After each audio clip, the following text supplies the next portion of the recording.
começo do julgamento sobre a inelegibilidade de Jair Bolsonaro no Tribunal Superior Eleitoral.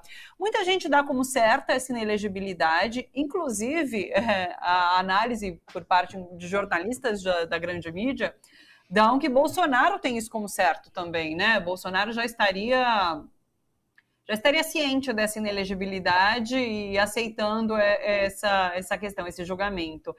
Como que você vê? Jair Bolsonaro vai se tornar inelegível de fato? Isso vai abalar de alguma forma as estruturas políticas ou as disputas eleitorais?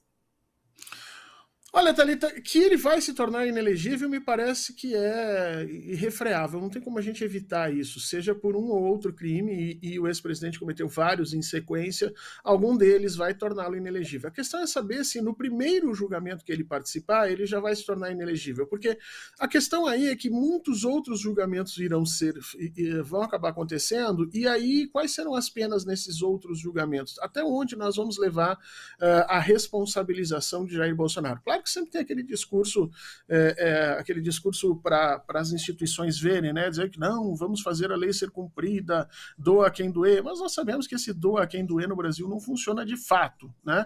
Então, o meu medo é que a gente esteja punindo Jair Bolsonaro de alguma maneira muito cedo, que ele já tenha se acostumado a isso, e que a partir daí ele passe a cobrar a cada uma das novas punições que lhes forem imputadas, alguma questão um pouco mais forte. Isso é que me preocupa, porque pode haver uma escalada de tensão, de indignação.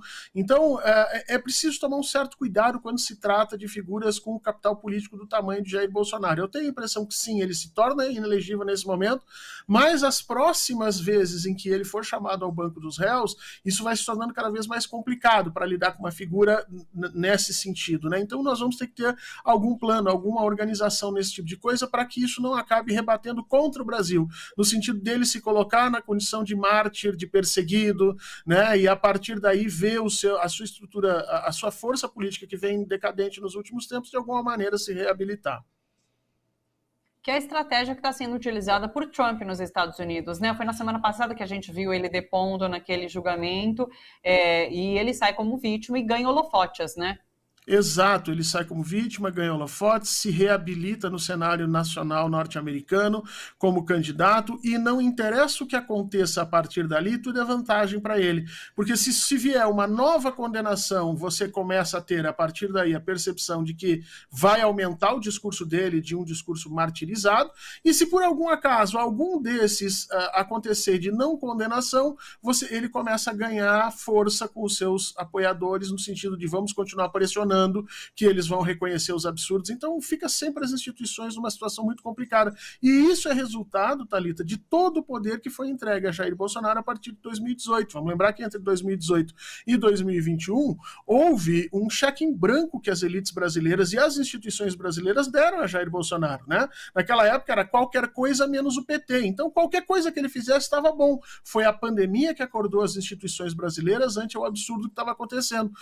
O tamanho que o Jair Bolsonaro tomou, portanto, não é só em função da sua capacidade de jogar contra o sistema, mas também de alguma forma desse período em que o sistema acreditou que Jair Bolsonaro pudesse ser um escudo contra os planos efetivos de transformação social e econômica em direção à população que o governo do PT tinha. Só para encerrar esse capítulo Bolsonaro, não é inevitável essa evolução, essa escalada de punições? Porque são vários os crimes cometidos e à medida que o tempo caminha, eles vão chegando à justiça e vão sendo julgados. E muito provavelmente ele vai ser punido em vários desses processos, não? É inevitável que ele seja punido, não é inevitável a confusão política que vai gerar em função disso. Se a gente conseguir organizar um calendário direitinho e que a gente meça essas punições efetivamente com uma diminuição da importância de Jair Bolsonaro no cenário nacional, nós podemos concatenar essas duas coisas sem maiores problemas. Agora, se todos começarem a utilizar como prêmio e valorização de si a cabeça de Jair Bolsonaro, vamos dizer assim, agora eu tenho 3, 4, 5, 6 juízes ou ou, sei lá, partes da instituição que querem a punição de Jair Bolsonaro e eles ficam concorrendo em velocidade, como de alguma maneira aconteceu com o presidente Luiz Inácio Lula da Silva. Vamos lembrar que tinham vários daqueles indivíduos lutando para colocar o presidente como réu em várias ações ao longo do Brasil. O STF teve que entrar em cima, dizer que não era assim e tal. Se nós fizermos isso, nós acabamos ajudando a figura da martirização de Bolsonaro, né? Então há que se ter uma certa inteligência política nesse momento para lidar com um bando de gente que ainda, saiu pesquisa essa semana, 25% da população brasileira ainda se declara bolsonarista. Então há que se ter um certo cuidado com isso para que a gente não jogue mais álcool nesse fogo, né? O presidente Lula tem tomado tanto cuidado e feito algumas concessões políticas tão importantes para que a gente pudesse caminhar em direção a um país em que essa polarização e essa figura perversa de Jair Bolsonaro tivessem um papel cada vez menor, que se nós agora resolvermos assodar esse processo de punição, talvez o tiro saia pela culatra. Então, que é indiscutível que ele vai acabar tendo que pagar por essas coisas, sim. Agora, os momentos e os tempos em que ele efetivamente for chamado a responder por isso é que importam nesse processo de construção da narrativa de Bolsonaro como um injustiçado, que é tudo o que ele quer. Perfeito. Vamos para o cenário internacional, Fernando.